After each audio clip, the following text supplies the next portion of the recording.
Hello builders, this is a short guide on how to use welding constraints to build your own rotating obbies. Currently I am inside the template that's provided in the server, and I'm going to be using the example of multiple platform spinners to teach you guys how to use welding constraints as easily as possible. So first, if I just run it, you can see that there are 6 parts to this object: the motor, the centerpiece, and the attached parts. The rotating is because there's a motor under the centerpiece that is causing it to spin. And during this process, something that's super important is that you make sure that these parts are not anchored, because that will cause them to stop moving. And so the first thing I'm just going to do is ungroup them, and then I will be deleting one of these parts, and I'll teach you, and I'll just rebuild it so that you guys learn how to do it on your own.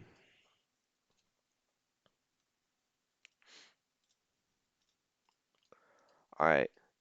So the first step you should take is clicking on the part that you want to add your weld constraint onto, and press insert object, and then search up weld constraint,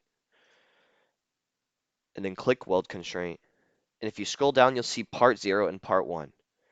Part 0, you click it, and then you want to click whatever object you want to put this weld constraint into. And that's going to be this gray tile that I just added. And so I click it. Oh, I click it, and it should be appeared right here, part 0. And then next I want to click part 1, and then I want to choose what tile or what part I want this to be welded to or attached to, which is going to be this attached tile, the centerpiece. And with that, if I just run it, it should be rotating. Yeah. And always remember that it cannot be anchored. If it's anchored, then it won't be moving like this.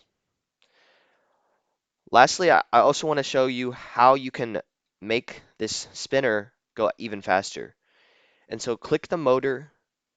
You can go to hinge constraint,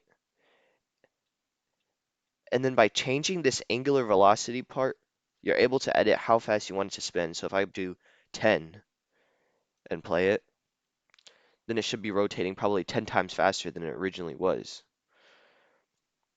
Yeah, here you can see it's going really fast.